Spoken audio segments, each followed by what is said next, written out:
Segunda de Pedro, capítulo 1, nós vamos ler do versículo 5 até o versículo 11,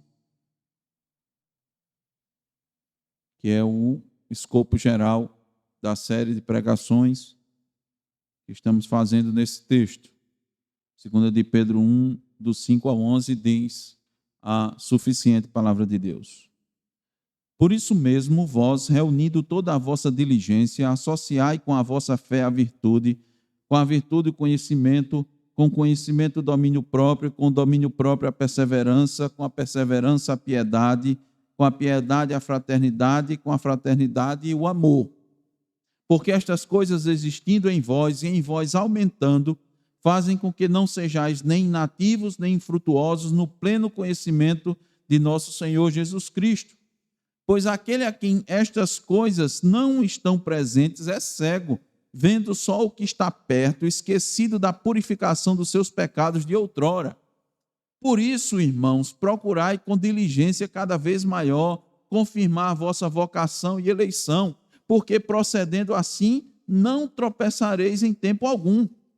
Pois desta maneira é que vos será amplamente suprida a entrada no reino eterno de nosso Senhor e Salvador Jesus Cristo. Amém. Oremos. Deus bendito, Senhor de toda graça, Deus santo, Deus eterno, imutável em seu ser, Deus sábio, Deus justo, Deus verdadeiro. Senhor amado, eis-nos no momento, Senhor, de transmitir as tuas verdades. Eis-nos, ó Deus, com o grande privilégio de anunciar palavras de vida eterna. Palavras, ó Deus, que são capazes, quando aplicadas pelo Teu Espírito, quando acompanhadas pela fé, de trazer, Senhor, a vida aos mortos. Mas também que é capaz, ó Deus, de condenar com a mesma força, com a mesma autoridade. Não há nada, Senhor, mais importante para o homem do que a Tua palavra. Não há conhecimento que tenha maior valor do que o conhecimento de Ti, ó Deus, do Teu Filho, do Teu Espírito, da vida eterna, da salvação. Porque a nossa vida aqui é muito curta, Senhor, muito breve. Mas ela não se resume a esse espaço temporal que já nos está determinado por Ti mesmo. A alma prossegue. Ela vai prestar contas a Ti. Por isso, Senhor, se ela não estiver sido lavada no sangue de Cristo, essa vida vai perecer, ó Deus. Que, ó Deus, além de o Senhor nos capacitar por meio do Teu Espírito para sermos fiéis na mensagem, ó Deus, também Te rogamos, ó Deus, a Tua graça, Senhor, para conceder entendimento, Senhor, compreensão àqueles que estão ouvindo, ó Deus, para que igualmente, ó Deus, estas palavras lhes sejam proveitosas e lhe possam garantir, ó Deus, por meio da fé, a sua entrada, Senhor, no reino eterno do nosso Senhor e Salvador Jesus Cristo. Ouve, Senhor, a nossa oração e atende conforme a Tua vontade, Senhor. Porque a Tua vontade é soberana. E nós nos curvamos, ó Deus, frente a ela. No nome de Jesus nós te pedimos. Amém. A necessária diligência para uma vida virtuosa, esse é o terceiro e último sermão dessa série. A necessária diligência para uma vida virtuosa. Nós temos mostrado ao longo desses sermões que para se ter uma vida virtuosa ou frutífera, é preciso diligência, ou seja, esforço. Esta é a mensagem que o apóstolo Pedro nos traz nesses versículos, com muitos ensinamentos, com detalhes, com exortações, com orientações. E nós já mostramos para os irmãos, inclusive em outro sermão, que está em perfeita harmonia na temática com este, que é a mesma mensagem que Paulo levou ao escrever a carta aos Filipenses, quando lhes exortou a desenvolver a sua salvação, que é uma mensagem extremamente necessária para os nossos dias, em que a igreja tem sido influenciada pelos ideais pós-modernos. Vivemos na pós-modernidade e uma das características da pós-modernidade é a satisfação pessoal. As pessoas buscam a sua própria satisfação, ampliar o máximo possível os seus direitos em todas as áreas, mas sem os respectivos deveres. Nunca, irmão, se buscou tanto desfrutar da lei do menor esforço. As pessoas sempre querem alcançar seus objetivos sem ter que se esforçar. Hoje, meus irmãos, se é que a gente pode assim classificar, o nível do cristianismo está lá embaixo. Está lá embaixo. Mas não é isso que Pedro está mostrando aqui para nós. O cristianismo, a vida cristã não é uma vida de facilidade, como é a cultura dos nossos tempos, que veio com o desenvolvimento das tecnologias. Muitas vezes isso nós não nos apercebemos, mas é isso que acontece. A invenção dos equipamentos, dos eletrodomésticos, das máquinas. E hoje desse equipamento que a gente tem nas mãos, chamado smartphone, muitas tarefas manuais que exigiam muito tempo, esforço físico e até mesmo esforço mental já não são mais necessárias. Hoje, basta o acesso, irmãos, a um aplicativo e alguns poucos cliques que você vai rapidamente obter seu jantar, um jantar para toda a família, vai chegar na sua casa. O trabalho que você vai ter vai ser abrir a porta para receber o entregador. Antigamente você tinha que se deslocar até algum lugar, até um restaurante, até uma lanchonete, fazer o pedido, esperar ficar pronto e trazer para casa para poder você depois desfrutar. Se é que você não tinha que levar a família toda. Você compra hoje qualquer coisa pela internet sem ir à loja. Você faz compra internacional e recebe no conforto da sua casa, coisa que isso era inimaginável há poucos anos atrás.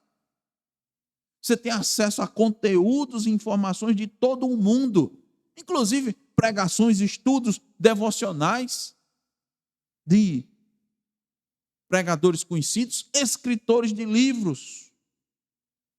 E exatamente esse fácil acesso a muitas mensagens, a muitos sermões, tem levado pessoas que se dizem cristãs simplesmente a abandonar suas igrejas. E agora eles vão consumir o conteúdo que eles escolhem. Hoje eu vou escolher ouvir sobre isso. Hoje eu vou escolher o pregador tal. Eu gosto muito de fulano, eu gosto muito de cicrano.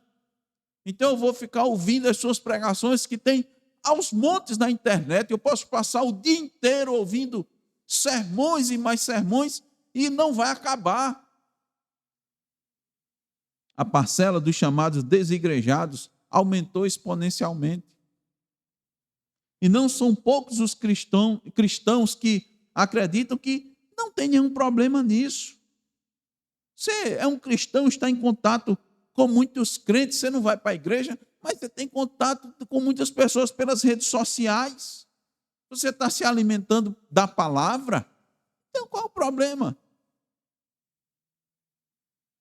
Meus irmãos, os cristãos pensam que postando mensagens com conteúdo cristão, dando like, assistindo shorts, estão se enchendo da palavra. Acredito que ouvir música gospel o dia todo representa estar louvando constantemente a Deus. E com isso se enganam ao achar que possuem assim uma vida cristã virtuosa.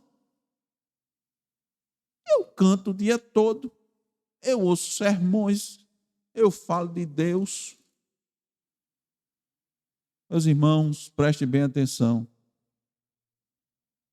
São muitas as falsas ideias, compreensões e entendimentos que permeiam a igreja desde os tempos primitivos, e eis a razão das instruções aqui nessa carta do apóstolo Pedro. Nessa época, irmãos, havia um embrião do gnosticismo que assombrava as igrejas, onde os falsos mestres pregavam que havia um conhecimento superior, um conhecimento místico. Que eles podiam ter uma vida cristã buscando esse tipo de conhecimento.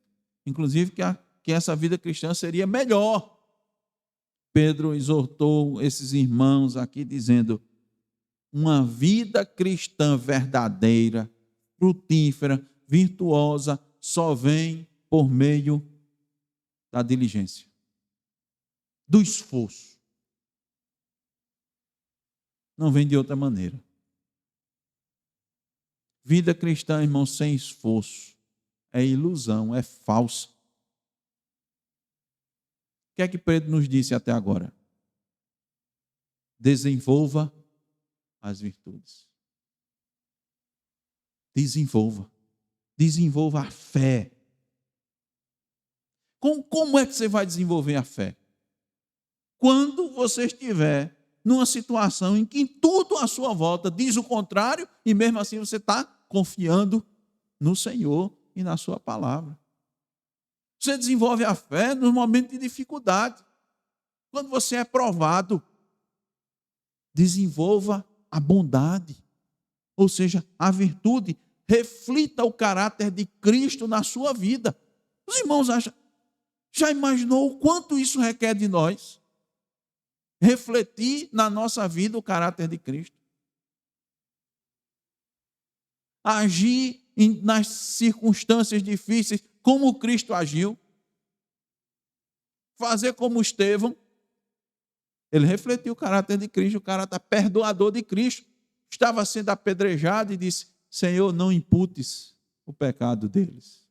Eu perdoo. Sabe o quanto isso requer? Ora, meu irmão, a gente não aguenta um pisão no dedo mindinho. Você já reclama do outro.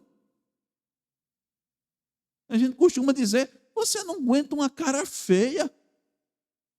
O irmão faz uma cara feia para você e você já sai chateado. Imagine se você fosse esbofeteado e apedrejado. Desenvolva o conhecimento por meio de atitudes práticas de sabedoria. Manifeste sabedoria na sua vida. É fácil agir com sabedoria, com discernimento. Para isso você tem que se esforçar. Você tem que pôr em prática aquilo que você tem. Para você agir com sabedoria, você tem que ler a palavra, você tem que ser sábio. Você tem que orar pedindo sabedoria e você tem que ler a palavra de Deus para ser sábio. Você tem que se encher da palavra. Isso é fácil? É simples? É simples ter domínio próprio? Mas é a virtude que Pedro está dizendo aqui: desenvolva. Ao ponto de você controlar a sua raiva. Sua ira era não lhe dominar, como dominou Caim, que matou seu irmão. Deus disse: o teu desejo está diante de ti, cabe a ti dominá-lo. Dominar a raiva, a ira. Não é só uma vez ou outra, não. É você passar ao ponto de não ficar irado com facilidade. Domine sua língua. Eu sou um crente que não tem um papa na língua. Crente verdadeiro, irmãos, tem papa na língua, sim. Controla. Não parou por aí, não. Ele disse a perseverança. Desenvolva a perseverança. Perseverança é paciência triunfadora em circunstâncias difíceis.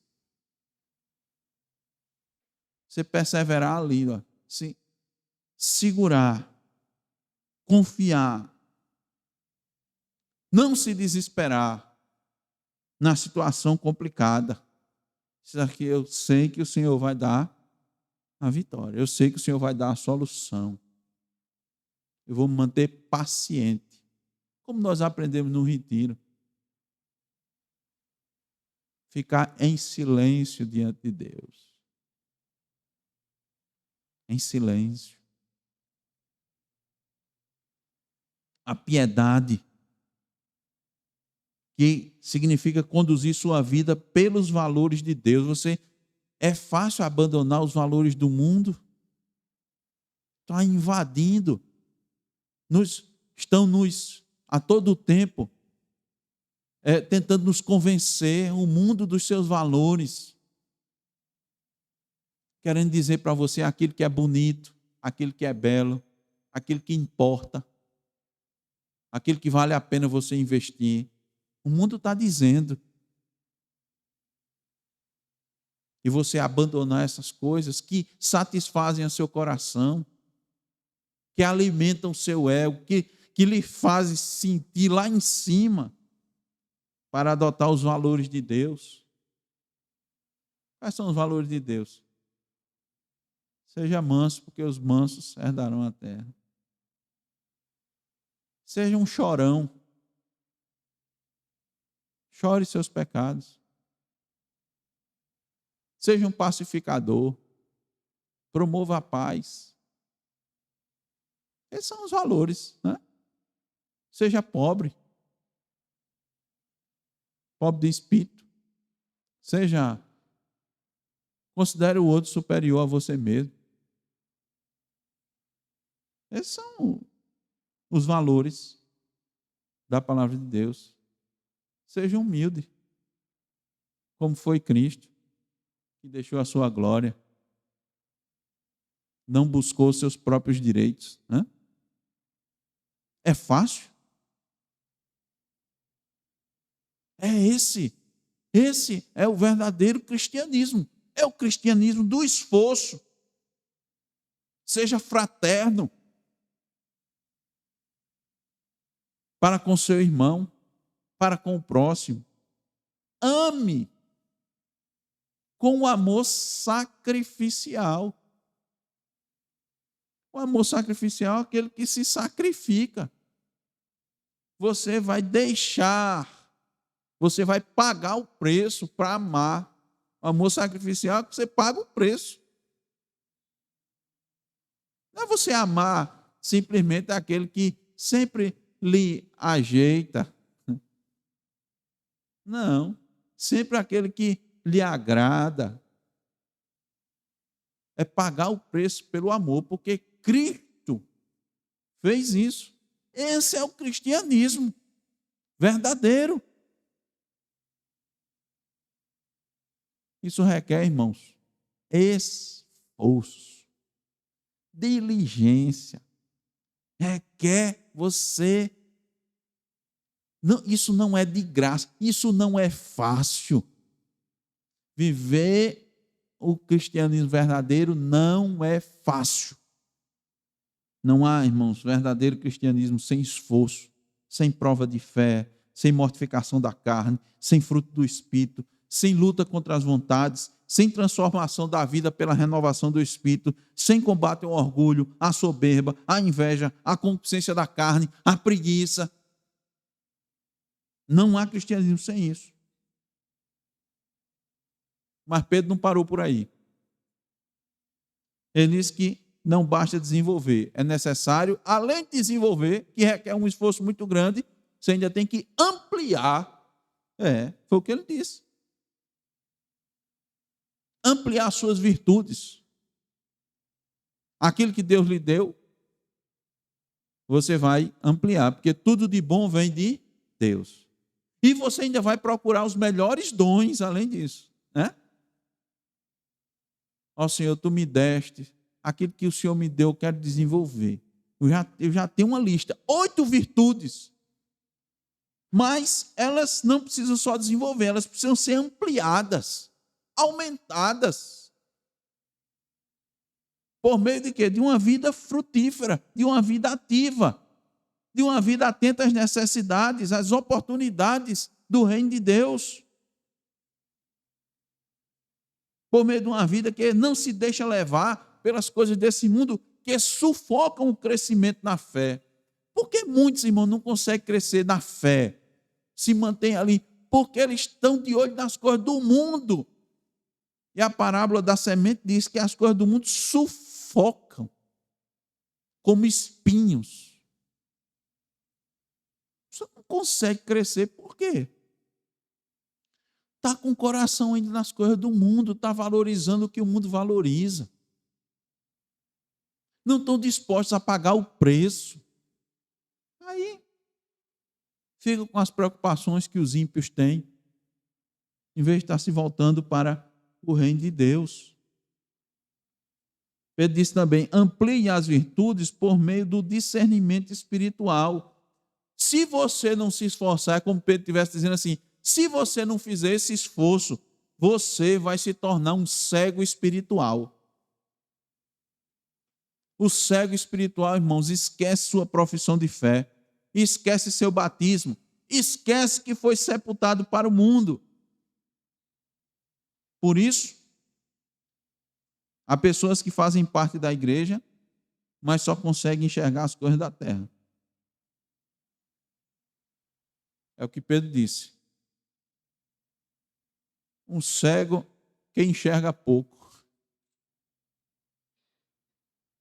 Cego não é para enxergar nada, mas Pedro deixa claro, ele disse assim, não, ele enxerga. Ele enxerga pouco, é como um míope. Pode ser traduzido também a palavra como míope. O que é um míope? Ele não enxerga longe, ele só enxerga para perto. E o que ele enxerga são as coisas do mundo. Porque quem enxerga adiante, irmãos, está olhando para onde? Para frente, para o horizonte. Não está olhando para as coisas daqui. Por isso que Paulo diz, olhai as coisas lá do alto. Quem que consegue enxergar as coisas lá no alto? Não é o cego. É aquele que tem a visão espiritual. Vem, irmãos, que precisam ter diligência para ter uma vida frutífera. Pois eu ainda vou apresentar para os irmãos mais 2. E com essas a gente fecha essa série de exposições. Elas estão no versículo 10 e no versículo 11. Vamos ler o versículo 10 novamente. Por isso, irmãos, procurai com diligência cada vez maior. Olha, irmão, ele já disse que era para ser diligente, não foi? E agora? Cada vez maior. Confirmar a vossa vocação e eleição, porquanto procedendo assim, não tropeçareis em tempo algum. Então, meus irmãos, nós precisamos, para ter uma vida virtuosa, assegurar as virtudes. Eu vou mostrar 2 formas como a gente assegurar as virtudes. Assegurar as virtudes em que sentido? Quando Pedro diz assim, confirmar a vossa vocação e eleição. Observem a ênfase. A ênfase que parece até demasiada, que Pedro dá na necessária diligência da vida cristã. Ele já havia intimado os irmãos a serem diligentes e produtivos, não foi? Por meio do desenvolvimento das virtudes. Aí ele disse, não basta desenvolver, eu estou lembrando para os irmãos. Depois ele disse, amplie essas virtudes por meio de uma vida frutífera e ativa e também uma vida de discernimento espiritual. Mas isso não basta. É uma coisa atrás da outra. Por isso, irmãos, essa série de exposições, vem uma, vem outra e vem outra. A verdade, irmãos, aqui é mostrado é que Deus requer do cristão, o que Deus requer do cristão está além daquilo que normalmente as pessoas pensam ser o que Deus quer. Porque eu disse, o nível do cristianismo hoje está muito baixo. Não se requer quase nada praticamente de esforço para ser chamado cristão. Em algumas igrejas, basta você fazer a oração do pecador, já ouviu? Já tem umas orações prontas. Você faz a oração. Você não sei orar, não. Está aqui, ó, faça essa oração aqui, depois disso, está tudo certo. Basta você levantar a mão e dizer que aceitou Jesus. E você já é um cristão. Irmãos, o que Deus requer do cristão está muito além daquilo que as pessoas pensam ser o que Deus quer. E aqui está claro que há um ensino que contraria o que a maioria dos cristãos crê, infelizmente, que é a eleição e a vocação. Aqui está, irmãos, de forma tão clara, que também se encontra em toda a Escritura, não é só aqui, não é só aqui, é desde Gênesis, que ao Senhor pertence a salvação. Ao Senhor pertence a salvação. O versículo nos diz: confirmar a vossa vocação e eleição, com diligência cada vez maior. Confirmar aquilo que você recebeu. Vocação e eleição é certeza da salvação. E olha, irmãos, que mesmo assim Pedro está trabalhando o tempo todo na perspectiva da responsabilidade do crente. E nós vamos mostrar mais uma vez aqui, irmãos, qual é a perspectiva correta da palavra de Deus. O cristão, o crente, o eleito, o filho de Deus tem responsabilidade. E ele está encorajando seus leitores a estarem certos quanto à sua salvação, de modo que sua diligência seja no sentido de assegurar essas virtudes. E aí tem uma pergunta que vem: como eu me certifico da minha salvação? Como eu confirmo isso? Aí tem duas respostas. Primeiro, por meio de uma vida irrepreensível.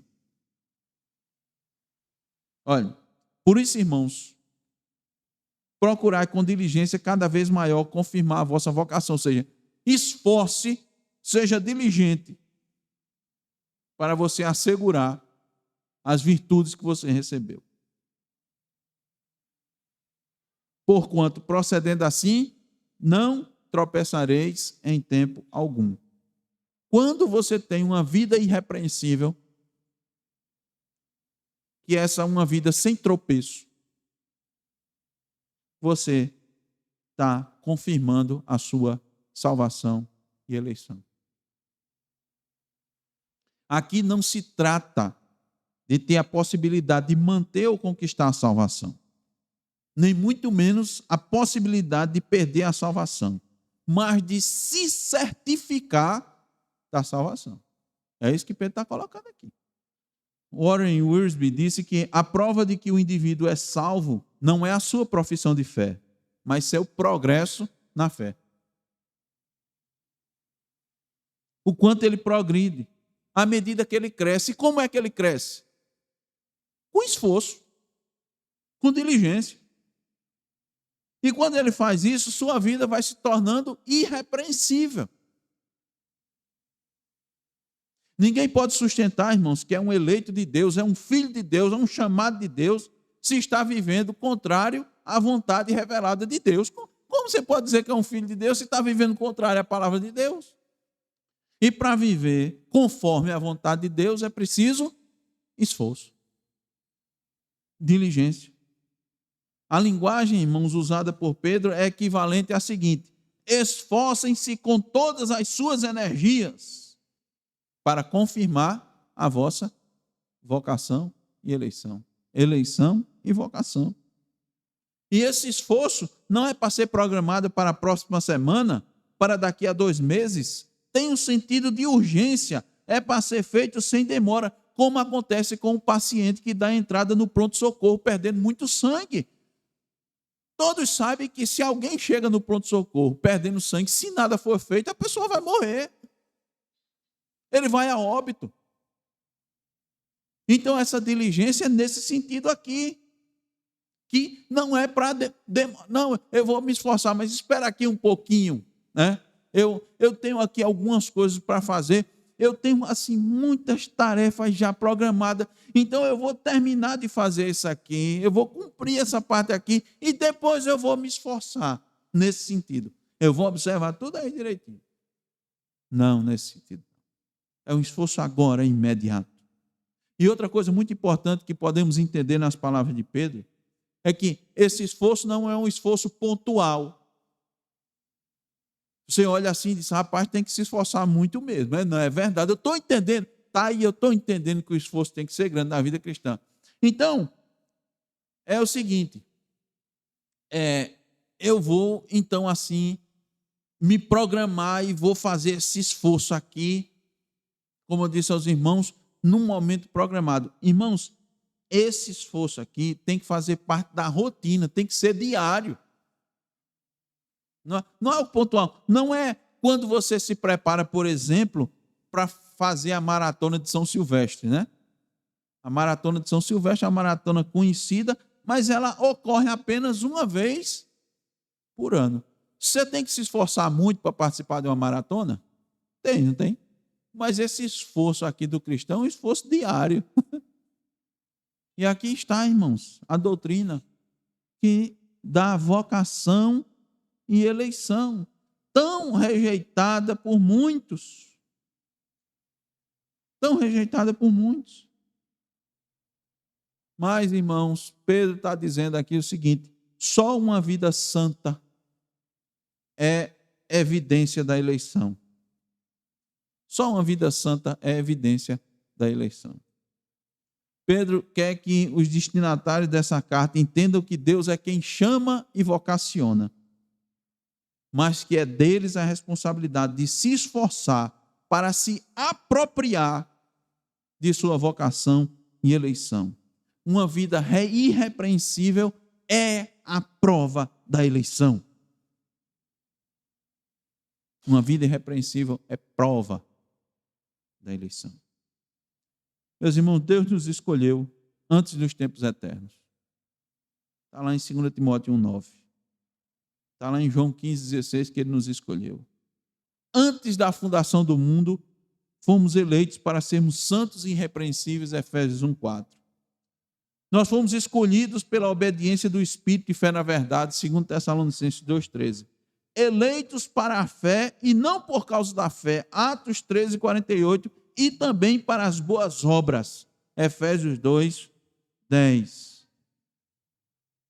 Então, irmão, não há espaço para a acomodação. Não há espaço. A eleição, preste bem atenção nisso, não é um convite, mas é uma convocação real que o escolhido deve obedecer. Eleição é evidência da graça de Deus na vida de um cristão que está firmado na rocha, fundamentado em Cristo Jesus, que desta forma não vive em tropeço. Não tropeçareis em tempo algum. Ele não vai viver em pecado, na prática do pecado. Ele não vai parecer uma caricatura cristã, mas sim um retrato fiel de alguém que foi eleito, um retrato de alguém que é discípulo de Jesus Cristo. Eu pergunto, você tem certeza que é um salvo, que é um eleito? Você tem certeza da sua salvação? Se você tem certeza, isso tem lhe feito trabalhar mais, se esforçar mais, ser mais diligente? Uma vez que a fé não pode ser estéril, a fé tem que produzir frutos. Lembra que a primeira virtude é a fé? Ela vai levar a uma vida frutífera. Considerando que aqui o trabalho é a prova da eleição, se Cristo fosse atestar o seu trabalho, confirmaria que você é um eleito? Sua disposição, interesse pelo reino, seu labor, são evidências que você é um chamado. Agora, você deve avaliar seus frutos, seu trabalho, com base na Bíblia, não no ativismo cristão. Lembram do ativismo cristão? Veja se você está medindo seu trabalho pela régua, pelo instrumento correto, que é a palavra de Deus. Veja se você tem amado de forma sacrificial, ou se você não tem feito um amor seletivo. Eu vou amar quem me ama. Eu vou fazer bem a quem me quer bem. O mundo faz assim, né? Aos amigos os favores, aos inimigos os rigores. É isso que a Bíblia ensina? Onde está a sua alegria? Onde é que você se alegra? Em que você se alegra? O que lhe dá satisfação? Nas coisas celestiais? O que é que lhe dá mais satisfação? Adorar o Senhor, vir à casa do Senhor? Ou vir para a casa do Senhor é pesado, é uma obrigação. Vem por uma rotina assim. É bom, né? É bom. É bom. Você fazer o trabalho do Senhor é bom. É nesse sentido. Ou sua alegria está nas coisas passageiras aqui desse mundo? Eu sinto alegria quando eu vou passear, quando eu estou fazendo um lanche, assim, aquela comida que eu tanto gosto. Me dá uma satisfação tão grande. Eu tenho um prazer tão grande quando chega as minhas férias, que eu saio daqui, saio da rotina. Já disse, irmão, não que você não deva ter prazer numa comida, numa bebida, mas é essa a sua satisfação? É estar no seu lazer, no seu hobby? Essa é a sua maior satisfação? E sua paz está onde? Você tem paz em meio às provações ou você só tem paz quando tudo está bem? Quando as coisas começam a ficar ruins, você logo murmura, logo reclama. Você demonstra paciência e longanimidade para com seu irmão, para com seu próximo? A mansidão é uma marca na sua vida? Ou a irritabilidade, a reclamação, a birra? Elas é que marcam você. Mansidão, domínio próprio, longanimidade são fruto do Espírito, eu quero lembrar. É por aí que você tem que medir. Esse é o instrumento de medição.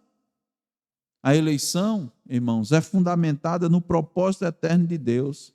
A vocação começa e se completa por meio da sua bondade gratuita, mas uma vida irrepreensível é evidência e prova da eleição. Por fim, irmãos, a diligência é necessária para a manifestação da segurança da salvação. Esse é o último ponto que quero tratar com os irmãos. Vou repetir. A diligência é necessária para a manifestação da segurança da salvação. Vamos ler o versículo 11 novamente. Pois desta maneira é que vos será amplamente suprida a entrada no reino eterno de nosso Senhor e Salvador Jesus Cristo. Sem diligência, irmãos, não há segurança da salvação. Se você não tem uma vida de esforço dentro da perspectiva bíblica, você nunca vai ter segurança da salvação. Você sempre vai duvidar, porque o seu agir não está sendo conduzido, operado pelo Espírito Santo. Você não está sendo dirigido pelo Espírito, você não está sendo impulsionado pelo Espírito. Calvino diz que uma vida piedosa, pura, além de ser evidência e prova de eleição, testemunha aos outros que somos filhos de Deus, mas também é confirmação para o crente desta confiança. os fiéis acabam se reconhecendo diante de Deus como escolhidos e chamados. E é assim que os filhos de Deus são distinguidos dos réprobos. É por meio de quê? De uma vida santa, frutífera, que traz segurança, confiança na salvação. Os verdadeiros filhos de Deus, irmãos, não descansam em sua luta por uma vida virtuosa, frutífera, piedosa. E isso vai lhes trazendo essa garantia, essa segurança da salvação. Eles vão vendo o agir de Deus na sua vida. Eles vão vendo a boa mão do Senhor lhes conduzindo. Eles vão vendo, mesmo em função dos seus pecados, reconhecendo seus pecados, suas fraquezas, sua miséria, eles estão vendo, mesmo assim, Deus está agindo. Mais uma vez, irmãos, a linguagem parece deixar na mão do homem a possibilidade ou não da salvação, mas não é isso que o apóstolo Pedro quer dizer. Porque quando Deus decide salvar alguém, sua eleição é absolutamente certa. Deus não decide salvar alguém para então deixar que ele decida. Isso não é eleição. Jamais é eleição. Muitos dizem, não, Deus escolheu porque ele viu antecipadamente que a pessoa ia escolher. Que tipo de eleição é essa? Isso não é eleição. Isso é uma piada. Se fosse desse jeito, as pessoas estariam elegendo a si mesmas. Meu irmão, nada no céu ou na terra pode frustrar a vontade soberana de Deus. O profeta Isaías diz o seguinte: lembrai-vos das coisas passadas da antiguidade, que eu sou Deus e não há outro. Eu sou Deus e não há outro semelhante a mim, que desde o princípio anuncio o que há de acontecer e desde a antiguidade as coisas que ainda não sucederam, que digo, o meu conselho permanecerá de pé, farei toda a minha vontade, que chamo a ave de rapina desde o Oriente e de uma terra longínqua o homem do meu conselho. Eu o disse, eu também o cumprirei. Tomei este propósito, também o executarei. Isaías 46, do 9 ao 11. Na sua determinação, irmãos, Deus cumpre a sua vontade. Eu anuncio desde o princípio o que há de suceder. O que o versículo 11 está dizendo, irmãos, é Deus, por sempre cumprir com a sua palavra, vai suprir, preste bem atenção, vai suprir abundantemente, com novas graças, e vai conduzir os seus eleitos ao seu próprio reino. Aqueles que ele escolhe, ele vai suprir abundantemente. E ele mesmo vai conduzir ao seu reino eterno. Então, significa dizer o quê? Que aqueles que apresentam diligência, preste bem atenção, aqui está a resposta. Você vê uma pessoa diligente, esforçada, em ter uma vida santa, uma vida frutífera, uma vida que desenvolve as virtudes. Isso é uma confirmação do suprimento divino de todas as virtudes, de seu desenvolvimento, de sua ampliação.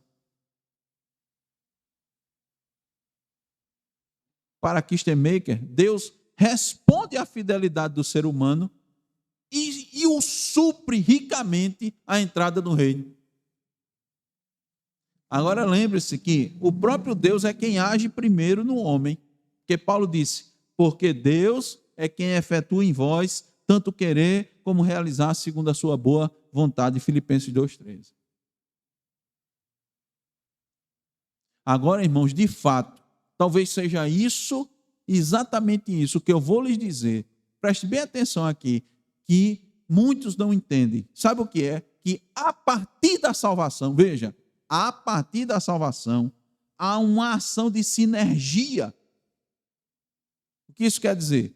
Pedro destacou nos versículos anteriores isso. Depois do nascer de novo, só depois de receber vida, quando o indivíduo está morto, quando ele recebe vida, há uma atividade cooperativa entre o homem e Deus, mas só depois do nascer de novo. A salvação é monergista, é Deus somente. Agora, o desenvolvimento da salvação é sinergista. O homem age, o homem se esforça, Deus colabora, ajuda, e aí fica um ciclo. Por isso a necessidade de confirmar a eleição com a vida de frutos, de crescimento na graça e na santificação. Então, Deus vai agindo no homem, o homem responde, Deus age no homem, o homem responde e fica esse ciclo. Essa ação sinérgica, cooperativa. E as pessoas não entendem isso, que isso só acontece depois da salvação. Não é antes. Então, nós temos, de um lado, a soberania de Deus e, do outro, a responsabilidade do homem. Não é muito difícil ver isso na palavra de Deus.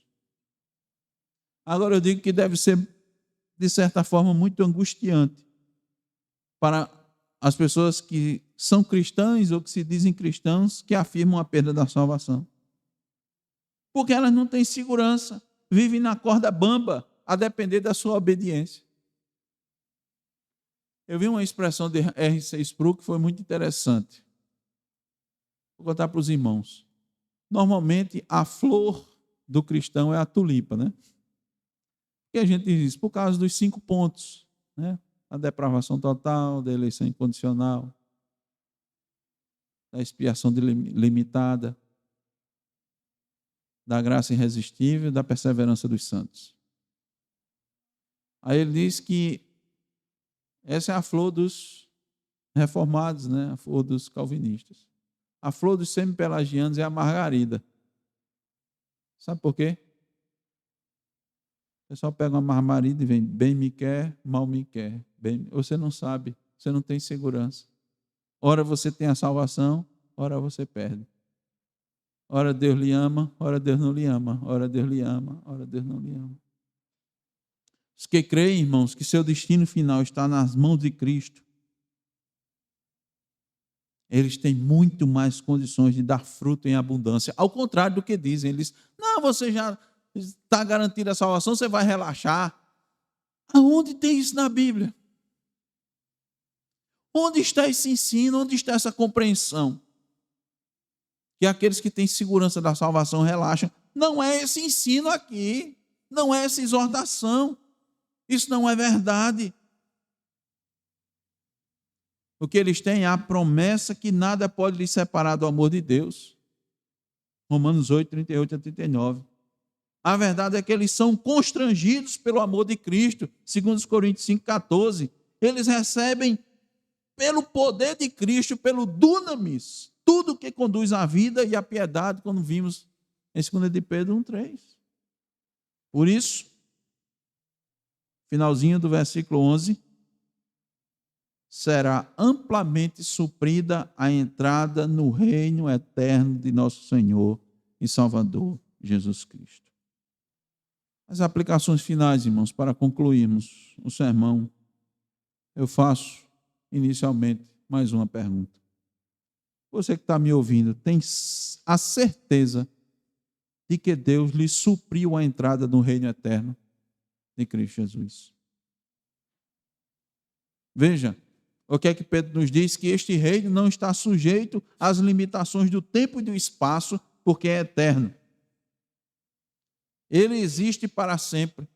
Seu rei também permanecerá eternamente no trono. Não vai haver sucessão, não vai haver instabilidade. Você vê nos dias de hoje instabilidade das nações, instabilidade dos países, países em guerras. No passado, as conspirações para tomar o trono, para matar o rei. No reino de Jesus Cristo não tem nada disso. Por isso eu digo, avalie sua vida espiritual. Veja em que está baseada a sua certeza de salvação, se é que você tem certeza. Onde é que está baseada a sua certeza da salvação? Em sonhos, em visões, em revelações, em sentimentos, em experiências? pessoais ou sobrenaturais. Se a sua certeza estiver nessas coisas, eu lhes digo que é uma certeza falsa. Mas se ela for baseada na palavra que Deus lhe revelou por meio de Jesus Cristo, se sua certeza está baseada no Espírito Santo que está trabalhando continuamente na sua vida, no seu coração, e que sua confiança esteja posta unicamente nele, totalmente nele, então temos aí uma grande evidência de uma verdadeira convicção da salvação. Mas isso não basta. É preciso mais. É preciso ver o efeito dessa convicção na vida. E como é que você vê o efeito dessa fé, dessa convicção na sua vida? Quando você responde positivamente ao chamado de Deus. Quando por meio da palavra, Deus lhe insta a obedecê-lo, você faz? Quando você ouve a palavra e ela lhe confronta, mostrando que você precisa mortificar seus pecados, que você precisa abrir mão dos seus planos, que você precisa negar a si mesmo. Você faz isso?